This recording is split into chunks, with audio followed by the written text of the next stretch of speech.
Hello, folks. Hello. Hopefully you all can hear me. See if I can see the chat. I don't know. I don't know if I can see the chat. But in any case, if I see it late, I'll answer it, anything in another video or whatever. But I thought we would come here today as fall is quickly approaching, and it just dawned on me. I've been such in the mode of planting and trying to get things up and running pretty late into the season, and I can explain a bit about that in a little bit. um, but it snuck up on me really fast. So this was the first year of really starting to do any meaningful gardening here at the house, and we learned a lot. I think definitely failed a lot, but we did have some successes, and so I'm gonna sort of go through what's here and how we got here, and then talk a little bit about my plans for the winter garden, and sort of leave it at that. But let's get started. So if you happened to see the photo for this live, it was this sunflower here. And it's deceptive how tall it is. I'm about 6'2". It's not actually that. It happens to be here on the deck in a pot. But funny enough, the tall one here, it was... So I let me back up a little. I planted probably a dozen sunflowers from seed over the last few months, and they kept getting eaten. Something kept chopping them up, eating them, whatever. I don't know exactly what. We have squirrels, chipmunks. I suspected it was something of those, but we also have like raccoons and rabbits, and then I assume bobcat and bear are not are not partaking in eating little sunflowers. But they would get maybe 6 to 8 inches tall, and then they would inevitably just be eaten by something. And this happened, yeah, probably 10, 12 times, something like that.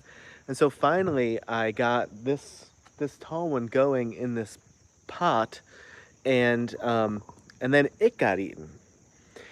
But what I did, instead of taking it away, is I actually put it back down into the soil. And so you can see down here, we have a little bit of a funky growing situation from the roots. So what happened was this tall guy got eaten, and then I put his eaten stem back into the soil. And so it was sort of situated kind of sideways, sorry, camera angles here, tough, but situated sort of sideways like this. And then eventually it just started to grow and sort of got upright, and that turned out to be that giant one. In the meantime, I didn't think that it was going to survive, and so I planted 2 additional sunflowers on either side of it, and those happened to grow also. And so those didn't get very big, or didn't get as big, but they were planted quite late. But this one here is just starting to flower, which is cool. And then this one up here is still green, but it's gonna flower sooner than later.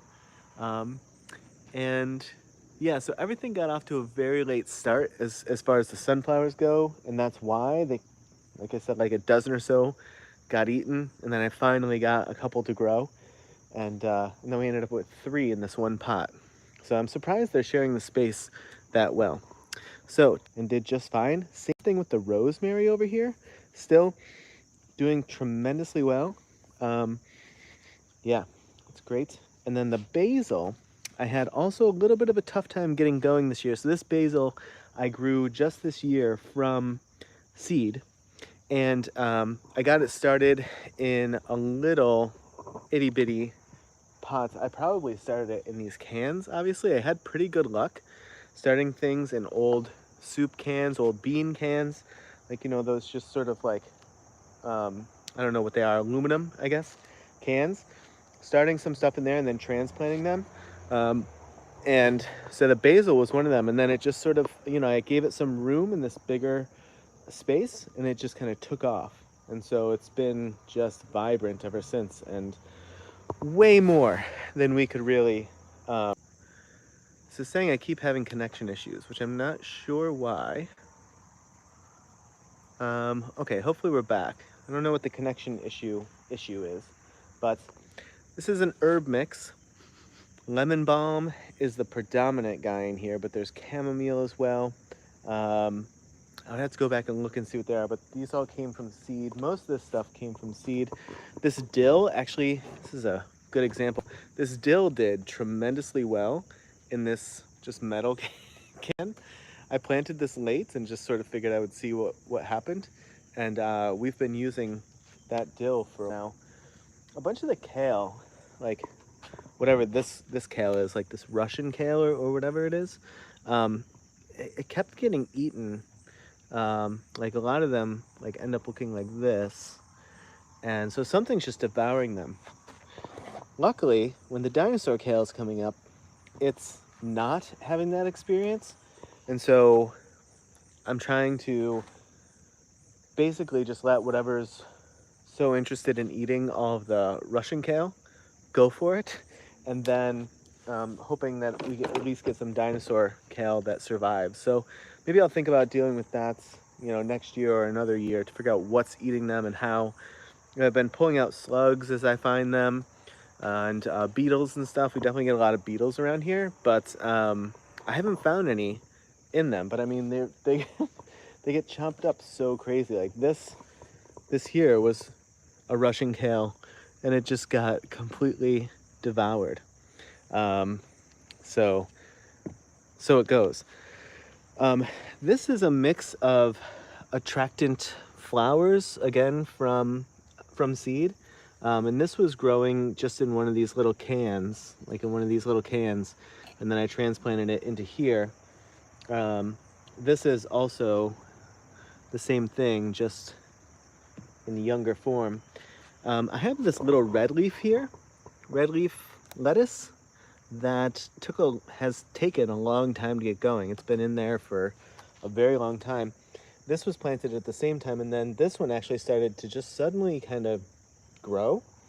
And so I transplanted it into this larger one, and so that's been doing pretty well. And we have the chili peppers here. They've been doing well. And then this is another of the attractant flower mix. The lemon tree.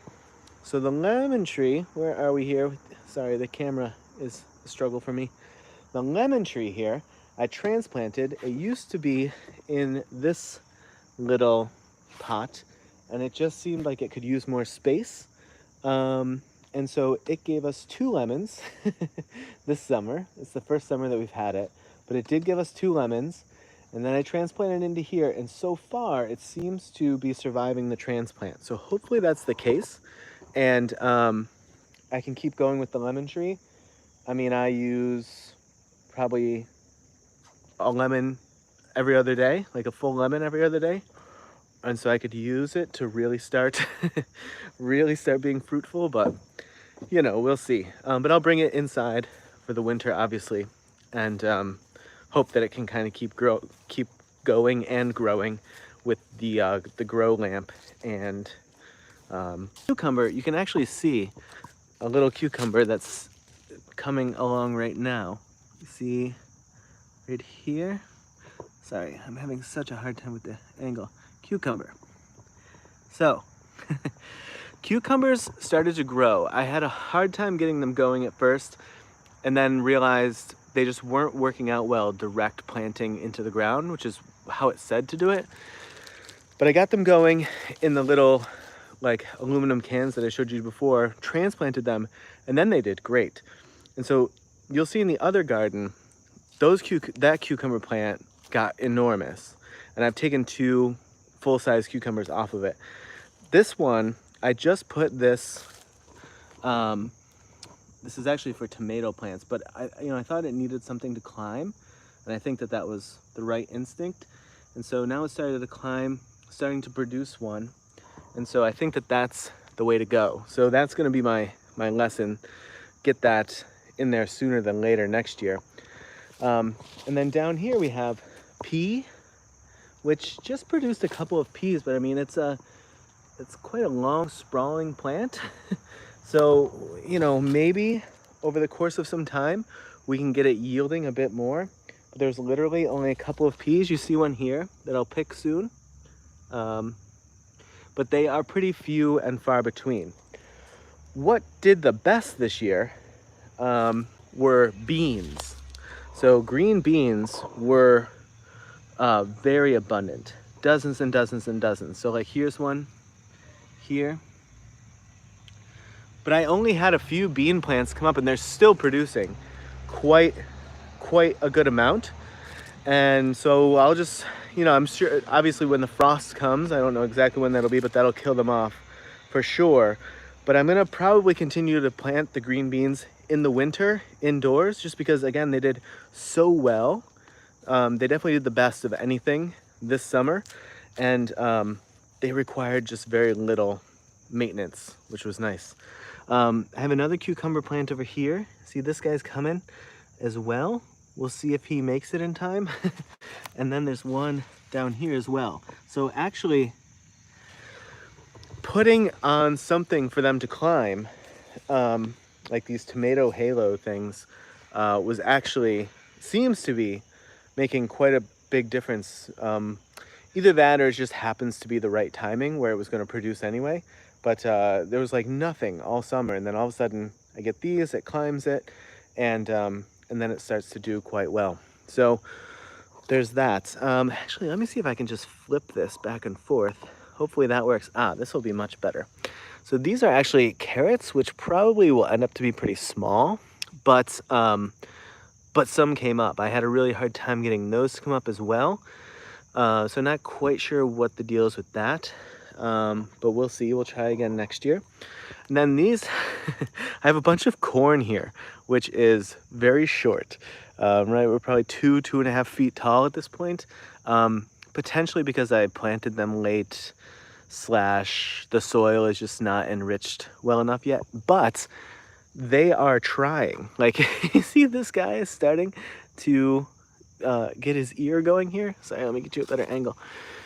This guy, right? You see the ear starting to form there? And they're all sort of in that sort of part of life. But they are very short, as you can see here. So we'll see what comes of that. But it was kind of funny to me that they were just trying so hard all of a sudden. Over here were a couple of other sunflowers that actually started to come up late as well. This guy got his head chopped off like a week ago. So I'm just leaving it there to see what happens. But these got going late, and then finally I put them in the ground to just sort of see what would happen. But this is one of those spots where like every time I put sunflowers or other stuff earlier in the year, they kept getting they would get chopped off like here. And I don't know what was doing it, but something was really enjoying munching on those. Now, this lavender is brand new. This was a transplant. So this is one of the very few things that was not planted by seed or grown by seed. But that seems to be doing okay. We'll see how it does through the winter. Obviously, it's going to stay out here because it's out here. And then these are some kind of a flower that's the kids put in the ground and we're enjoying because it attracted dragonflies and hummingbirds a few times. And so that was very exciting. Now we'll go over to the other raised bed. There's fewer things in this one at this point because a bunch of stuff just didn't take. So we'll have to figure out what to do with that. But it crushed it on cucumber. So I'll show you that in a minute. But starting at the other end, there were, these are dill that are long gone. I showed you the other dill, which is what I'm using for now, but that grew pretty well. This leafy lettuce, green leafy lettuce, I used this for sandwiches last night and again for lunch today. So I'm still making use of that, so that's been good. These, I honestly can't remember what they are, but they just sort of have gotten to this point and then don't really do much of anything except take up space from the lettuce, which is doing well. So same thing with that guy there. I'm just kind of waiting to see if something appears. It's getting late, obviously, but what do I have to lose at this point? Here's more of that, was I saying Russian kale before? Is this the, no, yeah, this is like the Russian kale or something like that. Some one of the forms of kale that's not dinosaur kale. But these are the ones that just keep getting, something comes up and just absolutely devours them.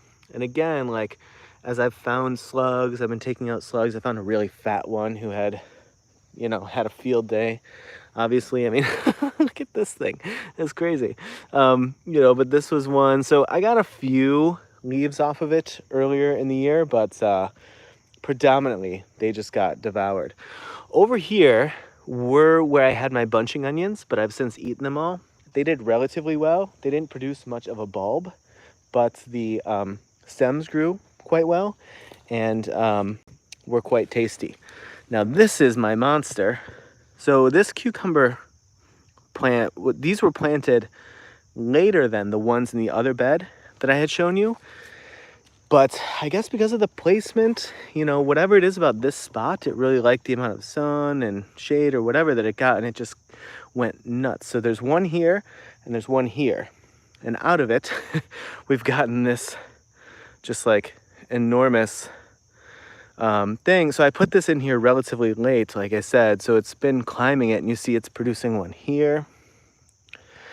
And there's one in production here. Oh, sorry, camera. One in production here. I just noticed there's one in production down here. But it had just sprawled itself out over here, started wrapping itself around all of these just like weeds and stuff on the outside of the bed. And that's when then I put this in. And so it climbed that, but I mean, by that point it was already extended outside of the bed. So that's where we are. These flowers, I didn't plant, but they came up nice on their own and were just sort of like a nice added little treat that we got this year. The other treat that we got was this guy, which I still suspect is a pumpkin, because we have previously like rid ourselves of Halloween pumpkins out here before. I don't know for sure, and I don't know that it's going to actually end up producing anything because I don't see anything as of yet, but we'll see. Back here, since we're here, and I've previously posted this in the channel, I have 3 different composts going. I have the oldest one, which is right here. This is chicken wire, and this guy should be ready to use within the next month or 2. So I'm going to use that to enrich the bed for winter planting. This is the most recent ones. This is mostly open. This is made with logs and then pine tree on top. And then this is the old screen door that I had that I cut out, tied it together with used guitar strings and made a bag out of it. So you can't really tell at the moment, but it is sort of a bag shape. Again, I had to support it by putting logs around it, but that is in there, and that should be done in about 6 months or so. And then this one is just active at the moment. So I have one more thing that I'll show. I had one more spot that produced beans really well. It was actually kind of interesting because so you'll see in a moment, but I had collected all of this downed wood. We get a lot of downed wood. You can see the pile right there. That's just from stuff that I had collected in the spring. But the trees are so old and so tall that, you know, they're just sort of periodically large-ish branches tipping over, falling down, etc. So I had taken a bunch of them and I had fashioned this 3/4 of a box, meaning it's a square, but it's only 3 sides. So I had put this together. You can see right here 1, 2, 3 on the sides, and then I had nailed them together. And I had done that on 3 sides because what's in here is an old tree stump that the previous owners had, and it's just like a tripping hazard. So there wasn't really anything you could do with this anyway. And so I thought, well, let's bring in some dirt, let's plant on top of it. We'll use the tree stump as food and just see if anything will grow here. And so you see a bunch of like grass and weed looking things. That's actually spillover from, I'll show you in a minute, in the front, I had planted the insect attractant, like the beneficial insect attractant. But you see here, we have beans, beans, corn, and squash. I planted all of them in here. Whoops, sorry, bean plant. And really, all that happened were the beans just, you know, started thriving and nothing else really came up. But we're still getting beans from here. Obviously, like, look at this guy.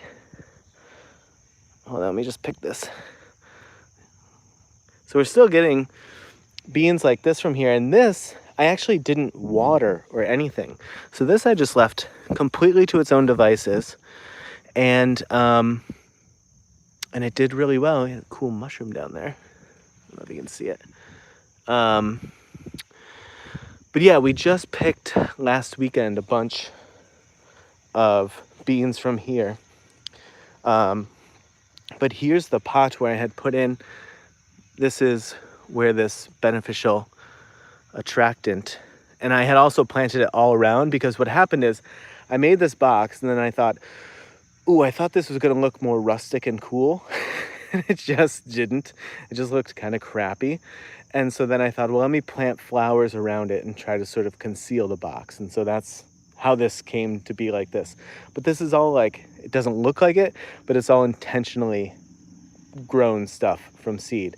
And then we have a hole here because we're actually going to get a Japanese weeping cherry tree. And we're going to have that probably in the next few weeks. We'll get that in the ground. So that was the other sort of big success story, was that random throw some old and grow some beans on it. I don't know if I've lost you all. But in any case, I can't tell if I'm frozen or not.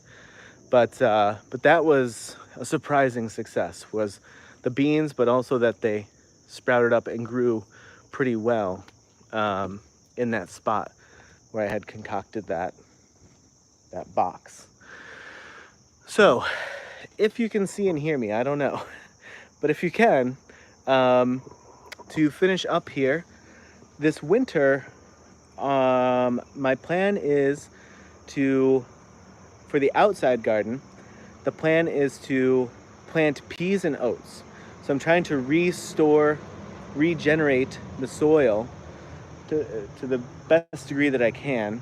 So I'm gonna take the compost that should be ready from that chicken wire compost, put it down. This is after I sort of dig everything up and turn the soil over. Put the compost down, put the oats and peas mix down, and that'll grow, and then it'll die, and then you can just sort of like till it under. And hopefully that will replenish that soil pretty well. We'll see. And then inside I'm going to grow a bunch of stuff. So much stuff I can't even remember, but whatever's left out here, you know, I'm probably gonna at least take it inside if it's in a container and try to keep it going. And then on top of that, I'll plant some additional potatoes and carrots and leafy greens and that sort of thing. And I might as well do some beans since they seemed to be just fine. Oh, thanks for letting me know. So, yeah, I don't know. On my side, it looks like the screen is frozen, but I'm glad you can at least hear me. But yeah, so I think what I'll do is, since our basement right now is demoed and we're waiting through the winter before we're going to renovate it, and so I'm going to use that as my indoor growing space for the winter, which should be good because we have two very big windows. Let me see if I happen to. Oh, switching cameras does not change anything. But we have two very big windows outside, the face outside in the basement, And so they'll let in a lot of light, and then I'll have the grow lamp down there. And so, like I said, I'll bring down anything that's still growing that we want to preserve, and then have a bunch of other stuff that I'll plant and try to keep going. Tomatoes, like I said, obviously leafy greens. I think we're trying to grow some beets, and yeah, potatoes, carrots, that sort of thing. But I can do another something or other, live or video on that when I get that sort of going. But it was a good learning year here. Beans, cucumbers, definitely crushing it. Sunflowers doing well once I can get them up and running and not being eaten. But I think my big takeaway for this coming year is, first of all, replenish the soil like I talked about, because the soil still needs a lot of love to just help in the yield production. But then also, I need to get things started inside because it's so mild here for so long. I'm right on the USDA 6A and 6B line, and so we stay quite cool for quite some time. And so things just are at a very slow crawl.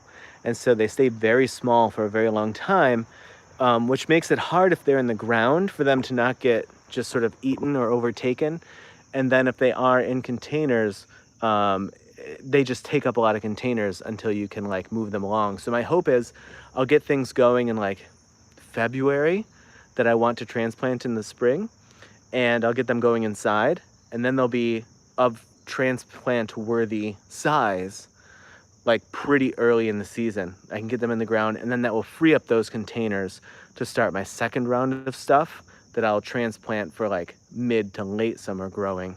In this way I don't have to like buy twice as many containers, but I can just be smarter about when I'm starting what, and make use of it that way. So that's the plan. That's the big lesson for the time being, and we'll see how it goes with the peas and oats over the winter and the introduction of the compost that's been composting now for about a year. All right, well, thanks a bunch for coming to hang out today. I really appreciate it. And I will see you in a video or live sometime soon. Thanks, y'all. Have a good one.